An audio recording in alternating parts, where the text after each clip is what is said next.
असोच से ऊंचा नित्य सर्वगता चलोयम सनातन सर्वगता स्थाणु चलोयम सनातन। तीन विशेषण यहाँ पर उसके लिए लागू है।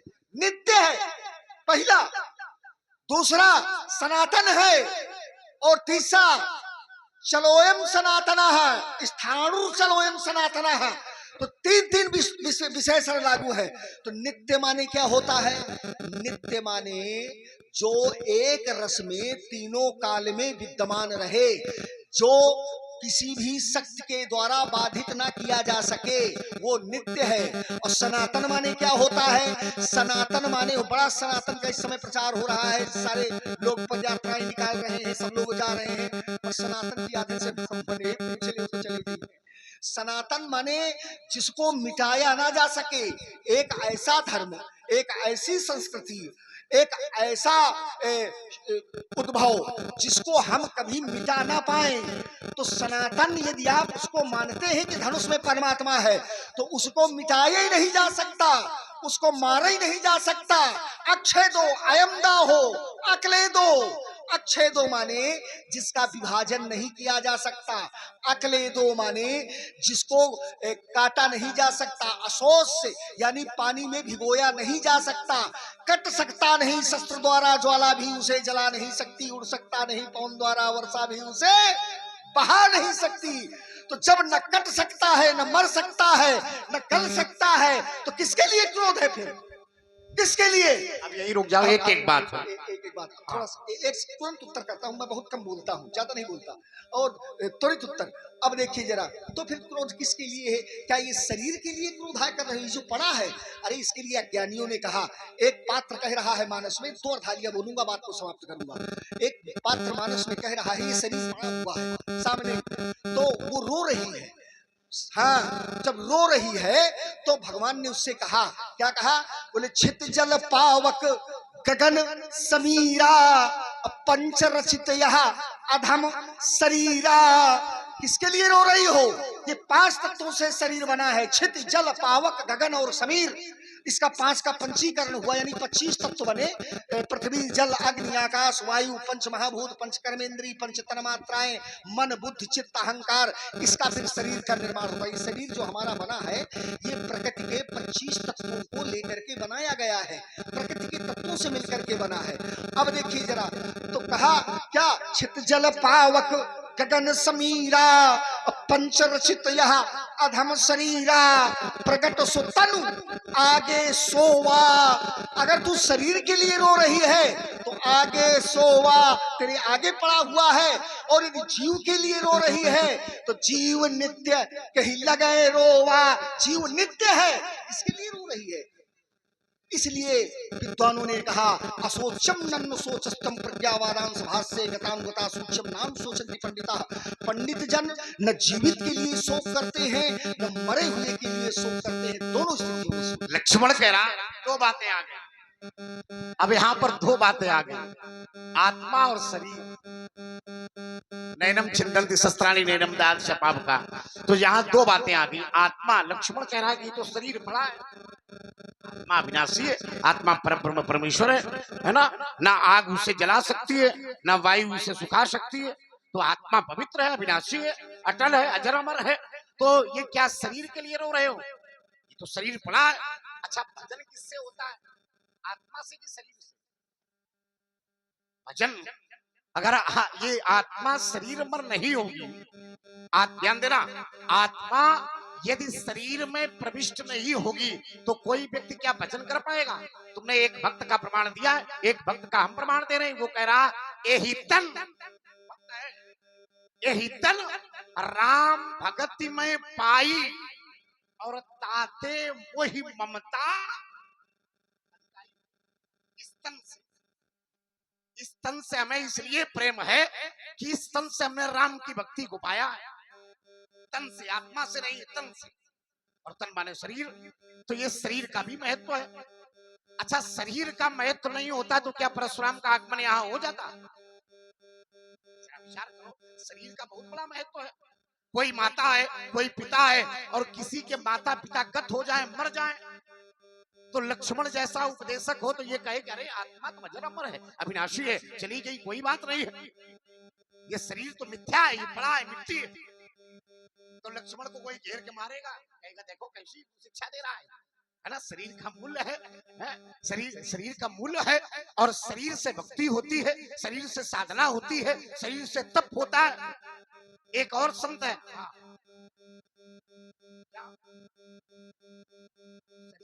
बस एक क्षण, शरीर कर्म तक सीमित है, तो कर्म शरीर से होता है कि आत्मा से? अब जाओ, तुम्हारी बात नहीं, ये कर्म किससे होता है, आत्मा से कि शरीर से? फिर शरीर का मूल है कि नहीं? भाई हमने जैसे लक्ष्मण ने शरीर पर एक भक्त का प्रमाण दिया था, आत्मा पर, तो हमने शरीर के लिए एक भक्त का प्रमाण दिया। का कुसुम जी कहते एहि तन राम भगत में पाई और ताते मोहि ममता अधिकाई। इस तन से मैंने राम की भक्ति को पाया है, इसलिए हमें इस तन से ममता है। अगर तन न होता तो क्या राम की भक्ति पा पाते? फिर किसका महत्व, शरीर का क्या आत्मा का? कैसी विचारधारा है ना। विनिमय करो इसको, मैं फिर रुका जा रहा हूं, मैं यही रुका हूं। आइए जरा, बहुत सुंदर।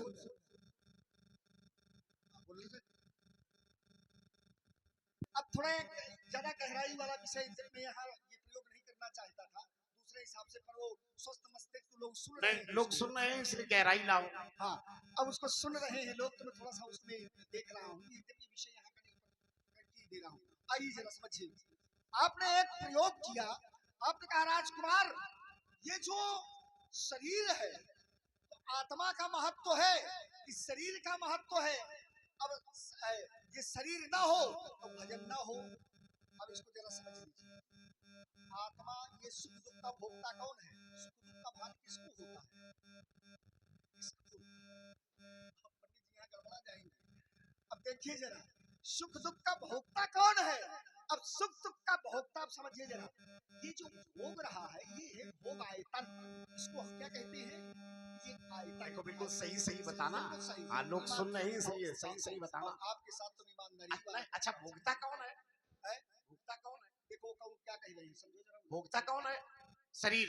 तो शरीर तो ये पड़ा। अब रुक जाओ, अब आ जाइए, आत्मा निकल गई। अच्छा, आपकी दृष्टि में भोक्ता कौन है? वही बात, आपकी दृष्टि में। हमने तुमसे ये पूछा, तुम्हारी बात है वो तो हम तुम्हारी, ये तुम्हारी बात है। अब आइए, हमारी बात है नहीं। चलिए अब उसको सुन लीजिए।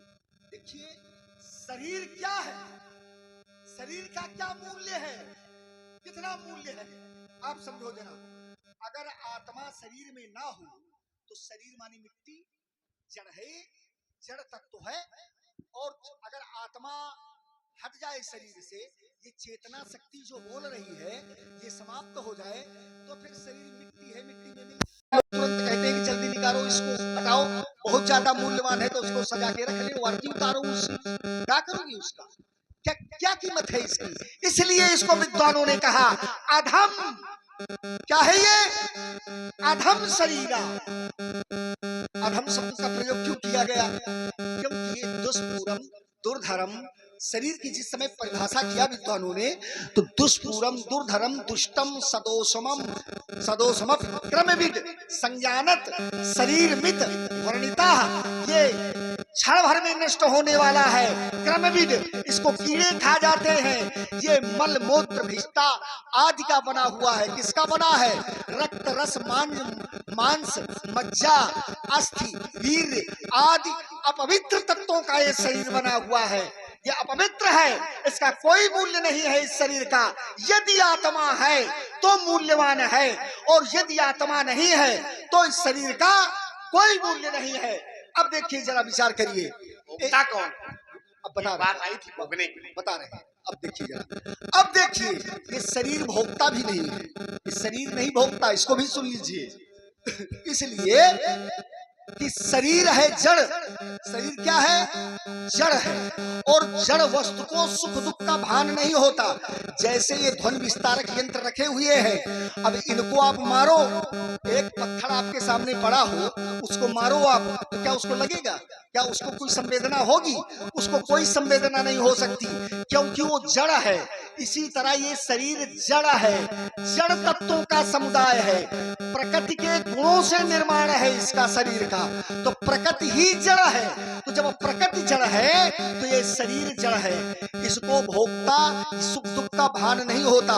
इसको कब होता है?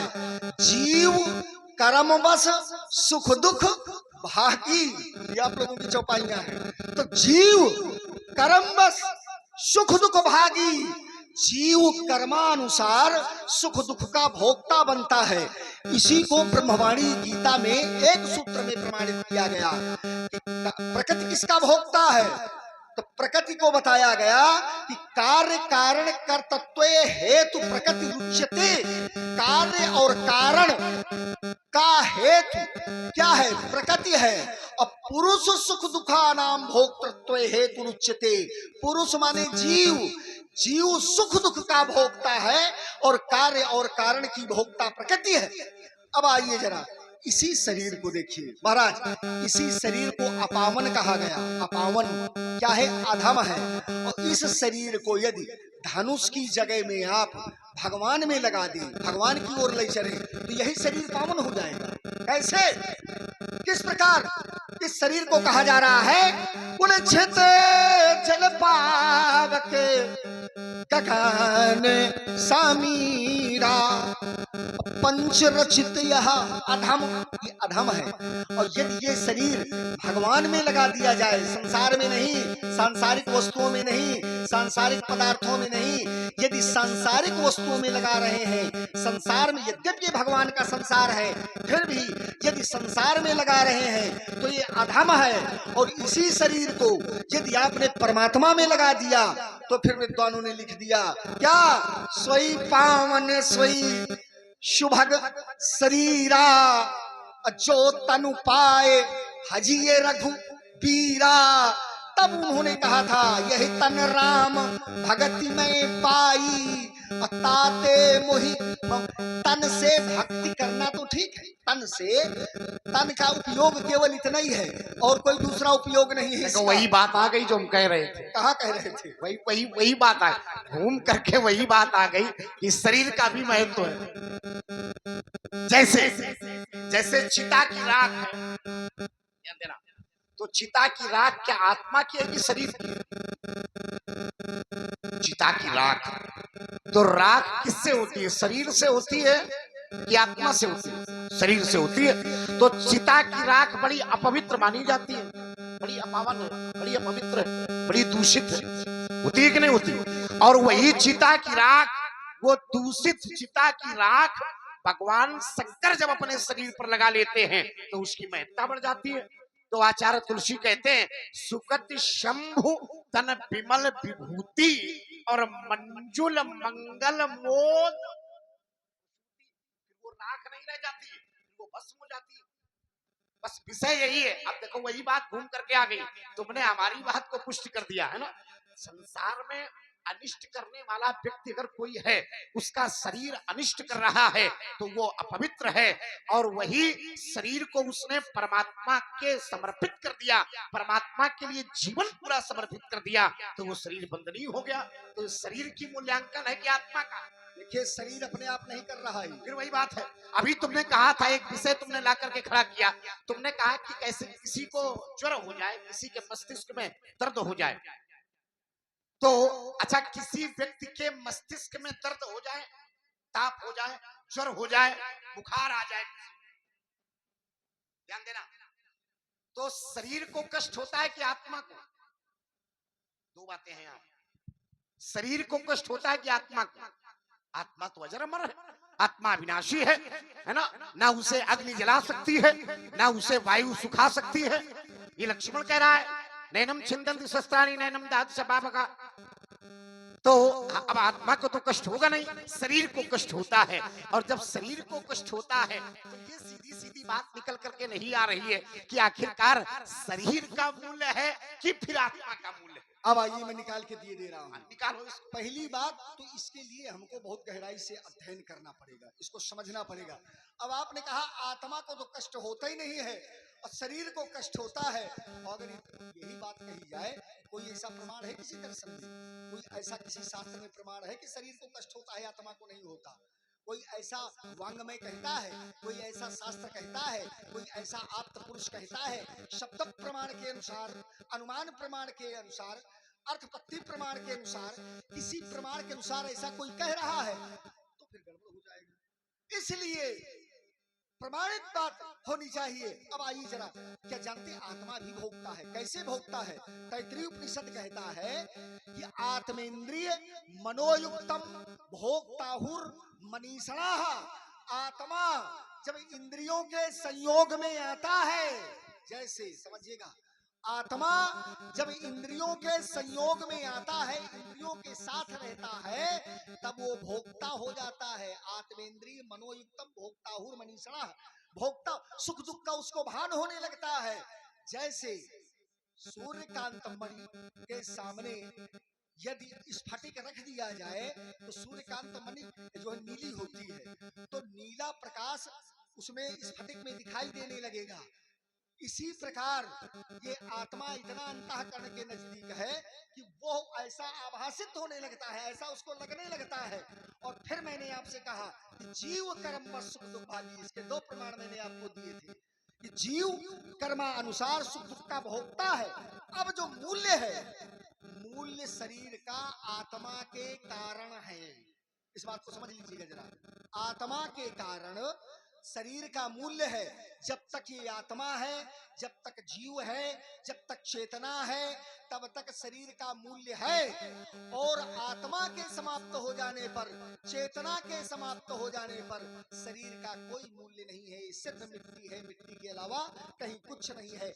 इसलिए मैं कह रहा हूं, ये जो क्रोध है आपका, तो क्रोध यदि आत्मा के लिए आप कर रहे हो तो आत्मा क्रोध का विषय नहीं है।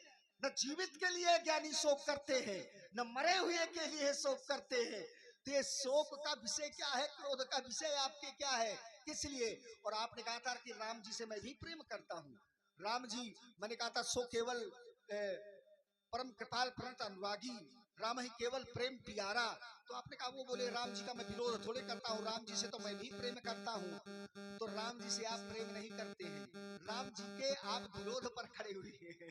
राम जी का विरोध कर रहे हैं। कोई विरोध नहीं। अच्छा, राम का कोई विरोध नहीं। अब देखिए, अब देखिए जरा। राम का परशुराम ने कोई विरोध नहीं किया।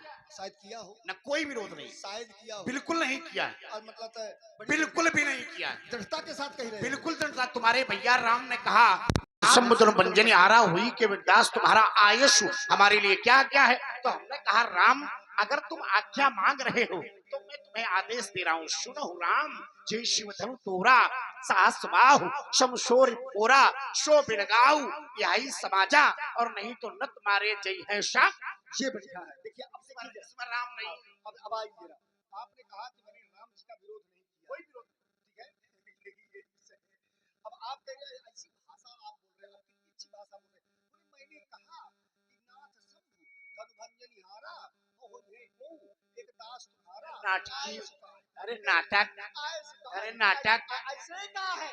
आपने कहा है सुनो राम, नाटक, सुनो राम, जय सुनो राम, जय सुनो राम। जय ये भाषा, जय माने, जय शिव धनु तोरा, जय माने, और जय माने जिसने, अब रुक जाओ, और जिसने में राम नहीं है। अब रुक जाओ। जिसने में कोई एक व्यक्ति नहीं है, जिसने में कोई हो। आनंद वाली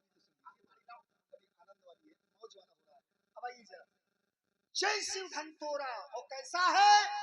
बोले सहस बाहु समसो रिपु, वो मेरा सहस्त्राबाहु के समान शत्रु है, उसको अलग करो। निम्मारे जी है सब राजा। और फिर एक सूत्र में आपने कहा, यही तत्काल क्या कहा?